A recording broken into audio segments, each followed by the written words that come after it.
अस्सलाम वालेकुम स्टूडेंट। आज हम क्वेश्चन नंबर 4 और 5 डिस्कस करेंगे। एक्सरसाइज नंबर 7.2 हमारी, जैसा कि आप जानते हैं, स्टार्ट है। हमने 3 क्वेश्चन जो हैं इसके वो सॉल्व कर लिए हैं। उसमें हमें जो है लेंथ कभी फाइंड करनी थी, कभी हमने एंगल फाइंड करना था और कभी हमने रेडियस फाइंड करना था। तो वो हमने डिफरेंट क्वेश्चंस को सॉल्व किया। क्वेश्चन नंबर 4 एंड 5 ये भी सेम उसी से रिलेटेड ही है। क्वेश्चन इसमें स्टेटमेंट दी हुई है, जबकि उसमें जो था बस लेंथ और रेडियस और एंगल वगैरह शॉर्टली बताए हुए थे, लेकिन इसमें एक स्टेटमेंट बना के आपके सामने क्वेश्चन बना के रखा है। आंसर सेम ही और जो प्रोसीजर है वो सेम ही यूज़ होगा। तो चलो चलते हैं, वक्त ज़ाय किए बगैर देखते हैं कि हमारा क्वेश्चन नंबर 4 कैसे सॉल्व होगा। इसकी स्टेटमेंट ज़रा रीड करते हैं। इन अ सर्कल ऑफ रेडियस, कहता है एक सर्कल है जिसका कि रेडियस जो है वो 12 मीटर है। और क्या कहता है find the length of arc. ये जो हमारी जो कर्व है उसकी लेंथ फाइंड करनी है। Which subtends central angle theta equal to 1.5 radian.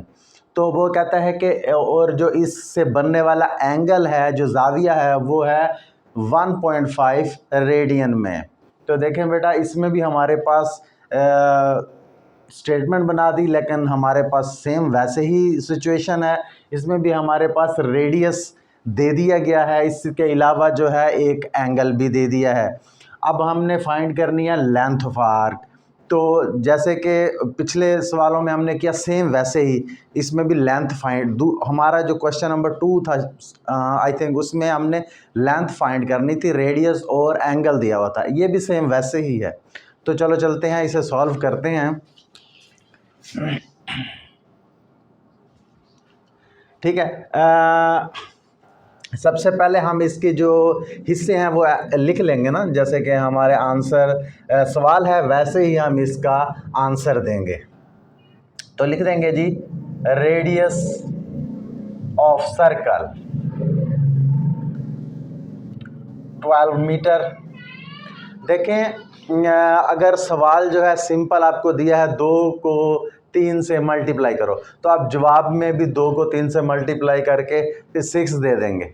लेकिन अगर वो कहे कि एक लड़का है उसके पास 2 रुपये हैं और एक और लड़का है उसके पास 3 रुपये हैं, इन्हें जमा करके बताएं कि कितने रुपए हो गए, तो ये एक स्टेटमेंट लेवल का क्वेश्चन होता है ना। तो उसका आंसर भी हम उसी तरह से फाइंड करते हैं जैसा कि सवाल होता है। तो सवाल देखें स्टेटमेंट जैसा है, तो इसके जवाब में भी थोड़ी थोड़ी स्टेटमेंट आनी चाहिए। देखें, रेडियस ऑफ अ सर्कल वो हमने इक्वल टू 12 कर दिया। इसी तरह अब हम कहेंगे एंगल थीटा, वो हम कहेंगे कितना है, 1.5 रेडियन। अब ये भी आपने गौर किया होगा कि क्योंकि हमें तो रेडियन में ही चाहिए है, अगर हमने लेंथ भी फाइंड करनी है या कि रेडियस भी फाइंड करना होता तो हमें जो है एंगल रेडियन में ही चाहिए था, और ये रेडियन में ही है। तो इसका मतलब हम आसानी से जो है इसकी जो है लेंथ फाइंड आउट कर सकते हैं। यहाँ पे लिखेंगे लेंथ ऑफ एन आर्क, जिसे हम L कहते हैं, वो हमने फाइंड आउट करनी है। तो इसी तरह अब हमारे पास फार्मूला, जैसे कि आप जानते हैं, सेम है, L equal to R theta. अब इसमें L हमारे पास नहीं है, R है हमारे पास, रेडियस वो 12 है। इसी तरह मल्टीप्लाई करना है थीटे से, थीटा यानी कि हमारे पास एंगल 1.5 वो है। तो दोनों की वैल्यूज़ लिख दी, अब इन्हें मल्टीप्लाई करेंगे। देखें, 12 को 1.5 से मल्टीप्लाई करेंगे तो हमारे पास आंसर आ जाएगा 18। और क्योंकि रेडियस हमारा जो मीटर में है, इसलिए लेंथ भी मीटर में ही इसका यूनिट आएगा, मीटर। तो देखें, जस्ट हमने कुछ भी नहीं किया, 12 को 1/5 से मल्टीप्लाई कर दिया, हमारे पास जवाब आ गया। लेकिन लिखने का एक तरीका था, जैसे कि स्टेटमेंट में क्वेश्चन है, हमने उसी हिसाब से थोड़ा सा ऐसे भी हम कर सकते थे कि जी 12 ज़रब 1/5 बराबर 18, लेकिन वो एक लाइन में जवाब आ जाता तो उसके 2 नंबर आपको, या कि ये अगर वो जो है लॉन्ग में दे भी दे तो हम कैसे इसके 4 या 5 नंबर ले सकते हैं। कैसे वो देते हुए भी झिझकेगा कि 4 नंबर दे दूं या 3 कैसे दे दूं इसे, तो एक भी नहीं बनता, लिखे तो 2 लफ्ज़ हैं। तो देखें जैसे उसके सवाल की डिमांड है हम वैसे ही इसे परफॉर्म करेंगे, वैसे ही इसे एग्जीक्यूट करेंगे, हल करेंगे, लास्ट में आंसर निकाल दिया। तो ये हमारा आंसर है। अब सेकंड क्वेश्चन में चलते हैं। फिफ्थ क्वेश्चन हमारा इस एक्सरसाइज का है, उसमें है G in a circle of a radius. इसमें भी एक सर्कल का रेडियस जो है हमारे पास गिवन है 10 मीटर, और कहता है find the distance travel by a point moving this circle.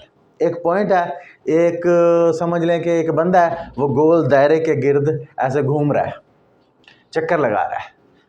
कैसा दायरा है? वो दायरा ऐसा है कि जिसका रेडियस 10 मीटर है। देखें मैं यहाँ पे आपको बना के बताता हूँ। ये एक दायरा नुमा चक्कर है, समझ लें कि आप समझ लें एक चौक है जिसमें चक्कर बना हुआ होता है ना, तो उसका दरमियानी पॉइंट से लेके यानी कि इसकी सतह तक का फासला रेडियस r जो है वो 10 मीटर है। वो कहता है ऐसा एक गोल दायरा है जिसके गिर्द एक पॉइंट घूम रहा है सर्कल के गिर्द। अच्छा जी, फिर क्या होगा? If the point makes 3.5 revolutions, तो अगर वो जो पॉइंट है उस दायरे के गिर्द 3.5 चक्कर मुकम्मल कर ले, यानी कि 3.5 चक्कर मुकम्मल करे, तो आपने बताना है फाइंड द डिस्टेंस, कितना उसने फासला तय किया, जिसे हम अपनी ज़ुबान में यहाँ पे लेंथ भी कह रहे थे ना, लेंथ। और क्योंकि ये अब फासला मालूम कर रहा है इसलिए उसने डिस्टेंस कहा हुआ है वो भी लेंथ ही, यानी कितनी लंबाई उसने तय कर ली ना, वही हमने फाइंड करना है। इस क्वेश्चन में भी हमारे पास वैसे ही सेम चीज़ें हैं। रेडियस हमारे पास है, लेंथ फाइंड आउट करनी है, एंगल आप कहेंगे एंगल नहीं दिया हुआ, एंगल की जगह पे उसने जो है हमें जो है वो मुकम्मल सर्कल के चक्कर बताए हुए हैं कि 3.5 चक्कर उसने मुकम्मल किए हैं। तो बताना है कि जी वो कितनी उसकी लेंथ है या कितना उसने फासला तय किया। अब तो ये आप खुशकिस्मत हैं कि क्वेश्चन के अंदर ही आपको एक हिंट के तौर पे क्वेश्चन के लास्ट में लिखा हुआ है 3.5 रेवोल्यूशंस इक्वल टू 7 पाई, ये उसने बता दिया। अब हमारे पास एंगल है 7 पाई, तो जाविया हमारे पास आ गया 7 पाई। लेकिन ये 7 पाई आ तो गया, उसने दे दिया, हम 7 पाई लिख भी लेंगे, लेकिन कैसे 7 पाई? मैं उसे थोड़ा सा आपको डिफाइन करवा दूं कि ये देखें एक दायरा होता है ना, इसके अगर हम 4 हिस्से कर दें, ये एंगल है यहाँ से लेके यहाँ पे, ये 0 एंगल होता है। जब ये 90 एंगल पे पहुँचते हैं, फिर यहाँ पे 180 एंगल पे पहुँचते हैं, ये 270 एंगल पे पहुँचते हैं, और फिर यहाँ पे आ जाएगा 360 का एंगल। पूरे दायरे का एंगल 360 टोटल होता है। ये तो हमने डिग्री में फाइंड किया ना। अगर हम इसे रेडियन में देखें ना तो फिर ऐसे होता है 0, यहाँ पाई/2, यहाँ पाई, यानी 1 पाई इधर हो जाती है, यहाँ से लेके यहाँ तक हाफ पाई हो जाती है, और फिर यानी 90 एंगल तक हाफ पाई हो जाती है।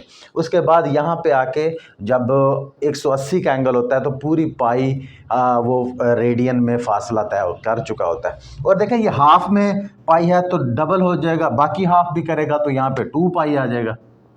यानी एक चक्कर जैसे ही उसने मुकम्मल किया तो वो 2 पाई जो है एंगल बनता है। पूरे जैसे कि 360 एंगल होता है पूरे दायरे का, इसी तरह पूरे दायरे का रेडियस में जो है एंगल वो 2 पाई होता है। अब देखिए एक चक्कर उसने पूरा किया 2 पाई, फिर एक चक्कर मुकम्मल किया 2 पाई, फिर एक चक्कर मुकम्मल किया 2 पाई, यानी 6 पाई ये हो गए, और 1 पाई हाफ उसने किया यानी 3.5 है। तो इस तरह 7 पाई उसने दिया। अगर क्वेश्चन में हो सकता है कि आंसर जब वो एग्ज़ाम में क्वेश्चन ये दे तो ये हिंट वो नहीं दे, और नहीं भी देगा क्योंकि आपको पता होना चाहिए, तो तब आपको 3.5 का पता होना चाहिए कि ये 7 पाई है। ठीक है बेटा, उम्मीद है आपको समझ आ गई होगी। अब इसे सॉल्व करते हैं। सॉल्यूशन, इसमें भी हम जो है सर्कल का रेडियस लिखते हैं, रेडियस ऑफ सर्कल, और वो है 10 मीटर। जैसे कि स्टेटमेंट में है तो हम आंसर भी स्टेटमेंट में ही देंगे। इसी तरह लिखेंगे टोटल रेवोल्यूशंस 3.5, ठीक हो गया। इसके बाद हम यहाँ पे अब जो है इसका एंगल बताएंगे। एंगल थीटा वो कैसे होगा 3.5, ठीक है, और इसको हम मल्टीप्लाई करेंगे या फिर आप इसकी जगह पे लिख लो 7 पाई। देखिए 7 पाई उसने हमें दिया भी है, अगर यहाँ से हम डिफाइन कर लेंगे तो वो हमारे पास आ जाएगा 7 पाई। तो हम लेंथ फाइंड करनी है या कि डिस्टेंस फाइंड करना है, एस कह देते हैं फासला है, तो वो हमने फाइंड आउट करना है। तो जब हम फाइंड आउट करेंगे तो फार्मूला वही लिखेंगे, L equal to R theta था यहाँ पे, क्योंकि लेंथ की जगह पे हमारा डिस्टेंस है, तो डिस्टेंस फासला जो है वो S is equal to R theta कर देंगे। तो देखिए हमारे पास R है 10 मीटर्स में, और इसके बाद थीटा जो है वो 7 पाई है। 7 पाई का मतलब 7 मल्टीप्लाई 3.14, 3.14 पाई की कीमत है। 7 को 3.14 से हम मल्टीप्लाई कर देंगे तो वो आ जाता है 21.98। 98 है तो हम इसे 22 ही कर देते हैं पूरा, कि 98 है, एक बढ़ाएंगे इशारिया के बाद, एक 8 को एक बढ़ाएंगे, इधर 9 है तो 10 हो जाएगा, वो पूरी रकम बन जाएगी 22। अब जब इसे मल्टीप्लाई करेंगे तो वो 220। अब ये हमारा डिस्टेंस था, फासला था, एस था, तो इसका भी यूनिट होगा, यूनिट वही होगा जो रेडियस का होगा, वो है मीटर, तो इसका आंसर आ जाएगा 220 मीटर्स। तो देखें बेटा, ये भी सवाल वैसे ही क्वेश्चन थे जैसा कि हमने क्वेश्चन नंबर 1, 2 एंड 3 किए थे। क्वेश्चन नंबर 4 एंड 5 भी सेम थे, लेकिन ये कि स्टेटमेंट लेवल का एक क्वेश्चन उसने बना के दे दिया था, तो वैसा ही ना। तो आप इसकी प्रैक्टिस करें, उम्मीद है कि आपको इसकी समझ आ गई होगी। अगर समझ आ गई है तो फिर भी आपने इसे जो है ऐसे नहीं छोड़ना, मज़ीद इसकी प्रैक्टिस करनी है। कुछ बार आप इसे करेंगे तो इंशाल्लाह ये आपको कभी नहीं भूलेगा।